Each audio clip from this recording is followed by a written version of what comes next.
بسم الله الرحمن الرحيم. حبايبنا اللي وحشوني.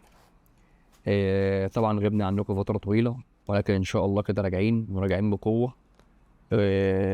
بتكلم طبعا عن كواليتي الشغل، وبتكلم عن الصوت، وبتكلم عن حاجات كتيرة جدا اشتغلنا عليها وحاولنا ان احنا نطور منها، وان شاء الله بإذن الله كده اللي جاي كله يعجبكم ويكون احسن بكتير من اللي فات. حابب النهارده اتكلم كده عن بعض الحاجات اللي ظهرت شويه في السوشيال ميديا من وقت قريب. يعني حاجات كتيره جدا بصراحه، انا شايف ان هي يعني بتزود الطين بله، وبتزود الاحتقان اللي بين الناس وبين الجمهور. ودي حاجه بصراحه احنا بقينا، يعني انا بقيت حزين منها وبقيت حزين عليها. اول حاجه ان انا ليه ما اطلعش، انا راجل كراجل اهلاوي، ليه ما اطلعش ان انا اقول لنادي الزمالك؟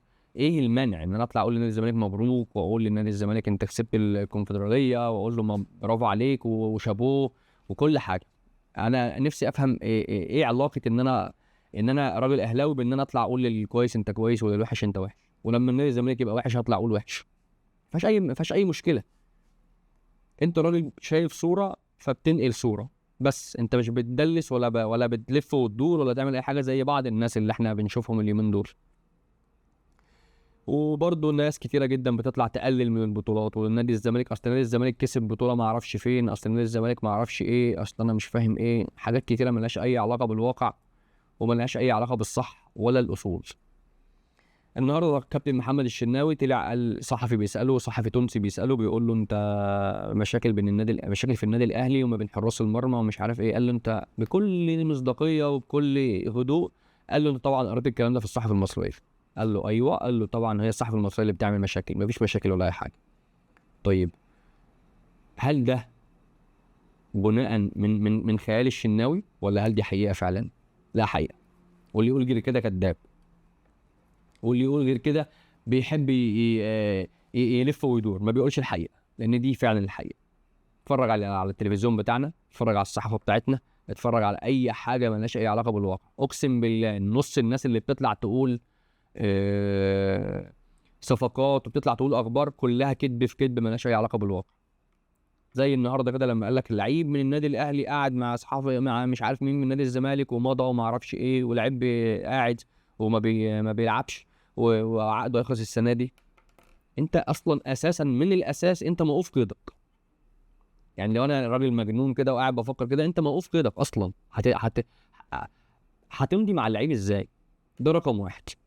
رقم اتنين، هم 3 لعيبه بس اللي هينتهي عقدهم في السنه دي: قفشه وجدد، محمد هاني وانتهينا منه جدد برضه، عمرو السوليه ولسه ما جددش لان في مفاوضات. وعايز تقول لي ان عمرو السوليه بعد كل اللي عمله مع النادي الاهلي هيطلع يلعب في نادي الزمالك؟ انا هسيبك انت ترد، هسيبك انت تقول الصح ايه. لا، لكن انا شايف من الميديا كلها بتاعت نادي الزمالك، انا شايف 2 ومعلقين معايا جدا: كابتن خالد الغندور وكابتن عمرو الدرديري. انا ما اعرفش ده شغال ايه في نادي الزمالك او هو كان وظيفته ايه، بس انا بعيب جدا على كابتن خالد الغندور. انت راجل لعبت كوره، انت راجل كنت مفروض في يوم من الايام كنت كابتن نادي الزمالك. المفروض تبقى على عكس اللي انت بتعمله دلوقتي. اصل الكونفدراليه اصل الكونفدراليه اقوى من بطوله افريقيا. مين اللي قال لك الكلام ده؟ مين اللي قال لك الكلام ده؟ واصلا مين اللي قال لك ان الكونفدراليه ضعيفه او بطوله افريقيا ضعيفه؟ دي بطوله قاريه معترف بيها، بتضاف للفرقه، بتعلي نسب البطولات القاريه. دي حاجه انت المفروض تبقى فاهمها. دي بطوله بتتكون من ثالث ورابع وساعات تاني دوري في بلاد كتيره جدا، ملهاش اي علاقه بافريقيا خالص. ولا افريقيا قويه، لا افريقيا اقوى من الكونفدراليه ولا الكونفدراليه اقوى من افريقيا. دول بطولتين ملهاش اي علاقه. طب ما الاهلي خد الكونفدراليه قبل كده، وبرضه كان طلعوا بعض الجمهور بتاع مش الجمهور، بعض اعلاميين ان في النادي الاهلي برضه او لعيبه او ايا يكن بقى بتوع السبوبه طلعوا اتكلموا عن الكونفدراليه واقوى ومش اقوى ومش عارف ايه. انا مش شايف ان انت اصلا فكره انك تقلل من حد دي حاجه كويسه، انك تقعد تقول اصل بطوله الكونفدراليه دي مش عارف بيعمل ما اعرفش ايه وبيعمل ما اعرفش فين. اقولها يعني ساعات انا بقولها من الهزار والضحك، مثلا بنحفل على بعض زي ما احنا بنعمل، لكن في حدود، بنحفل في حدود الاحترام وحدود الادب وحدود ان انا ما تعداش حدودي مع حد، لان انا مش هقبل ان حد يتعدى حدوده معايا. فكرة بقى ان احنا نقعد بقى نتكلم عن حاجات ملهاش اي علاقة وصفقات من الخيال ومن الوهم، دي ملهاش اي لازمة يا جماعة. المفروض بقى يعني نكبر شوية في الحتة دي ونتكلم بقى كلام منطقي، ونحاول نقدم حاجة فعلا، ونحاول نحل المشاكل اللي عندنا. احنا عندنا مشاكل متلتلة، مشاكل فعلا لو قعدنا نحلها احنا محتاجين سنين ضوئية عشان نحلها. احنا في بلاد وانت شفته في افريقيا اللي فاتت، البلاد الافريقيه حصل فيها ايه؟ الطفره اللي اتغيرت في خلال سنه سنتين ثلاثه بقت عامله ازاي؟ فرق كبيره جدا، فرق صغيره جدا بتلعب منتخب مصر وبتلعب عليه كوره وبتحرجه وبتتعادل معاه وبتغلبه، حاجه يعني تتحزن. لكن احنا سايبين كل الكلام ده وقاعدين، اللي بتوع الميديا اللي هم كل حاجه اخبارهم كذب عشان يصحوا تاني يوم الصبح عندهم قصه وعندهم حدوته نتكلم فيها. ما بيصدقوا يلاقوا تويتايه او حاجه في حد كاتب على حد حاجه او حد بيقول على حد حاجه غلط صح، بيطلعوا يقولوها، يطلعوا يتكلموا فيها. هل انت ليك دور في الكلام ده؟ ليك دور، وانا ليا دور. اهلاوي، زملكاوي، اسماعيلاوي، ايا يكن انت بتشجع ايه او منتمي لنادي ايه، انت ليك دور في كل اللي بيحصل ده. ليك دور انك ما تسمعش للغلط وما تقولش للغلط غلط. يا جماعه انا شفت لعيب بيلعب في نادي الزمالك دلوقتي اسمه دونجا، اتكلم من فتره كان مع مهيب، بيقول له انت مش عارف ايه، قال له اصل النادي منافس كلمني. النادي منافس مين يا حبيبي؟ النادي منافس مين يا ابني؟ هو انت مين اصلا؟ ولا انت فين؟ ولا انت ايه اصلا عشان تقول الكلمه دي؟ انت بتتكلم عن النادي الاهلي يا حبيبي، نادي محترم وبتلعب في نادي محترم. عيب. والعيب اللي اكبر من الجمهور الزمالك اللي يطلع يسقف ويقول لك الحراق والفشيخ والمشيخ، حاجات غريبه جدا وحاجات تزعل. ما تقول الغلط غلط عشان الغلط يقف، وقول الوحش وحش، وقول الوحش وحش في وشه. احنا مشكلتنا ان احنا بنجامل، مشكلتنا ان احنا ساعات بنوصل لدرجه النفاق.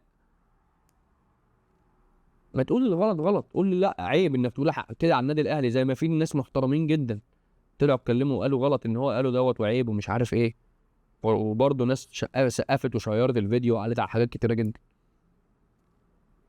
انت لعيب كوره ما الا مستطيل الاخضر، تخرج بره كده ما نسمعش صوتك، ما تتكلمش اصلا لا على النادي الاهلي ولا على نادي الزمالك، انت بتلعب في فرقه.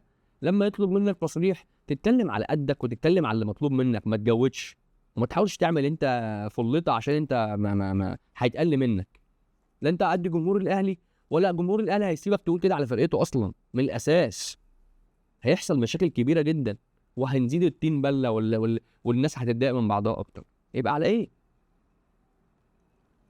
نرجع بقى النهارده ونتكلم عن الموضوع المهم جدا والاهم ان شاء الله باذن الله. بكره النادي الاهلي هيلاعب نادي الترجي، ان شاء الله كده باذن الله النادي الاهلي يتوج بالبطوله من قلب مصر. طبعا الماتش يخوف، والنتيجه كانت تخوف، اللي كانت هناك 0-0، حاجه مقلقه وحاجه تقلق. لكن ان شاء الله لعيبه النادي الاهلي قدها وقدود، وكولر قدها وقدود، وجمهور الاهلي طبعا كلنا مستنيينكم ومستنيين اللي انتوا هتعملوه في الملعب، وان شاء الله تبقى البطوله دي ليكوا انتوا وتبقى بسببكم. حاجه اللي مزعلاني جدا في ماتش بكره هو علي معلول، ان شاء الله يقوم لنا بالسلامه كده ويرفع برضو الكاس مع زمايله ان شاء الله، ويفرح ويفرحنا برجوعه ان شاء الله قريب. مش هتكلم كتير عن الماتش بتاع الاهلي لان ان شاء الله باذن الله مستنيين بكره باذن الله الاهلي يرفع الكاس ان شاء الله، ونطلع لايف بقى مع حبايبنا ان شاء الله نتكلم باستفاضه شويه عن الماتش ونتكلم ايه اللي حصل وليه. احب اشكركم وان شاء الله استنونا في اللي جاي، وشكرا لكم كلكم.